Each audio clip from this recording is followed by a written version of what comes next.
Ontem nós mostramos aqui no Comunidade o trabalho de uma fonoaudióloga na hora de ajudar na amamentação de um bebê. Muita gente não sabe, mas esse profissional atua em muitas áreas diferentes. Quem conta mais pra gente é a fonoaudióloga e professora aqui da Unicesumar, Luciana Vieira. Tudo bom, Luciana? Tudo certo. Bom, essa parte de cuidar da amamentação é só um dos trabalhos, né? O pessoal acha que tem só a ver com voz, mas não é só isso, né? Não, tem muitas. As áreas da fonoaudiologia é uma área muito ampla.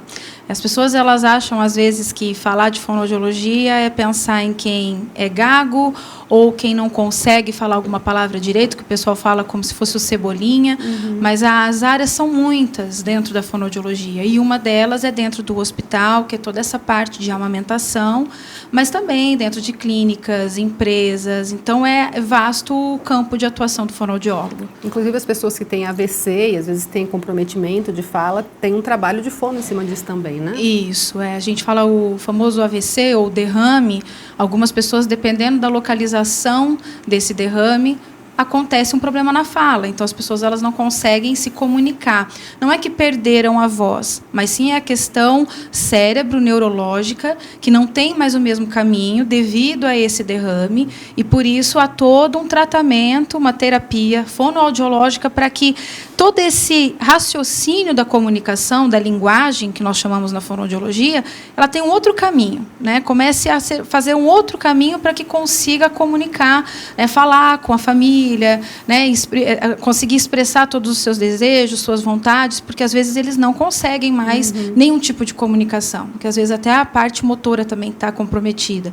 Então nós fazemos esse trabalho, que é um trabalho muito bonito, que até dentro aqui da clínica de fonoaudiologia do Sesumar é feito um trabalho para um grupo, né, que nós chamamos grupos diafásicos, mas são grupos de pessoas que tiveram derrame ou traumatismo craniano, que trabalham com essa parte de comunicação. Em alguns casos consegue-se um ótimo resultado, né? Na maioria dos casos, tudo depende do que acontece, do tamanho, da proporção desse derrame, e aí é todo analisado com o neurologista, o fonoaudiólogo, e aí depende de cada organismo, né? Como é que o organismo vai responder a essa atividade, a todas essas atividades fonoaudiológicas para que ele consiga. Mas nós temos assim nós não temos um dado estatístico, mas a maioria dos casos tem um resultado maravilhoso. Quando a gente fala de criança, vai desde muito cedo até fase escolar e aí para frente, né? Isso. Aí com criança nós temos também um campo de trabalho bem interessante, porque vai desde a criança, o bebê, na amamentação,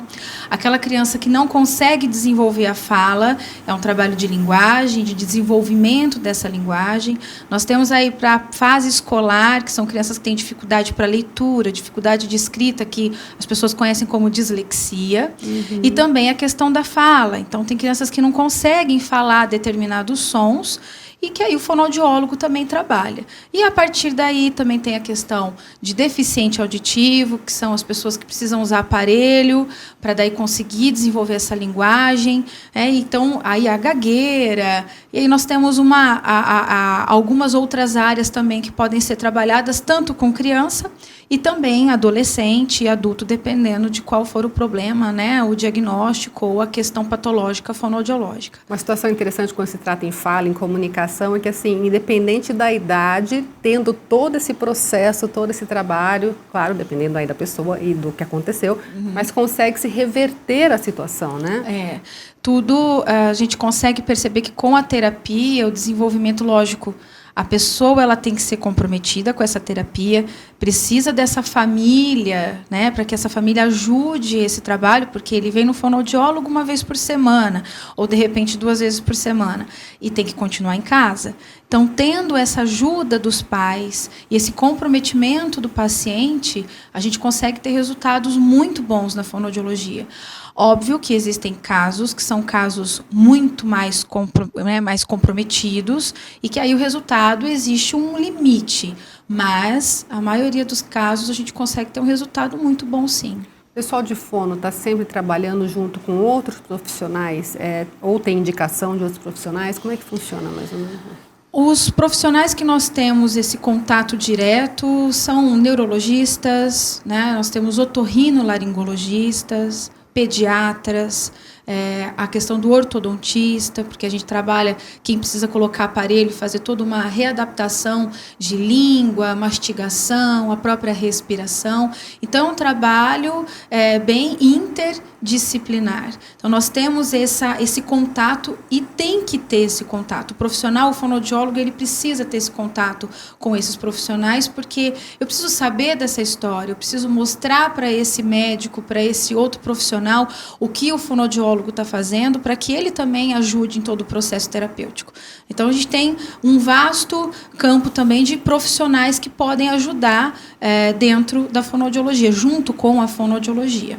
E uma coisa interessante é que assim, a gente fala tanto, né? E só dá valor, às vezes, quando perde a voz, né? A gente não toma cuidado normalmente no dia a dia, né? Não, eu sempre falo assim, a comunicação, desde quando nós nascemos, nós já temos o choro, que é uma forma de comunicação.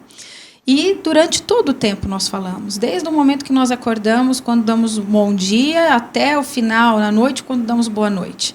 E nós não conseguimos parar para analisar o quanto a comunicação é importante. O ouvir é importante, o falar. Só quem realmente dá essa importância e consegue perceber quando fica totalmente sem voz, fica afônico e a pessoa não consegue mais se comunicar. Eu fico desesperada. Aí, exatamente, é bem isso mesmo. A pessoa fica desesperada. Eu também já fiquei sem voz por causa de laringite, faringite, e a gente fica desesperado. Então, tem que ter esse cuidado com a voz, né? Tem que ter essa noção de que se eu não cuidar, eu não consigo ter uma saúde vocal. Então eu preciso, tanto o cantor, o profissional, mas não só o profissional da voz falada, da voz cantada, mas todo mundo tem que ter essa consciência, né? Por isso que em abril até nós temos um dia especial que nós trabalhamos, o Dia Mundial da Voz, para ter essa conscientização dos cuidados vocais. Existem situações em que a pessoa pode procurar direto um fonoaudiólogo ou é preciso ter um encaminhamento?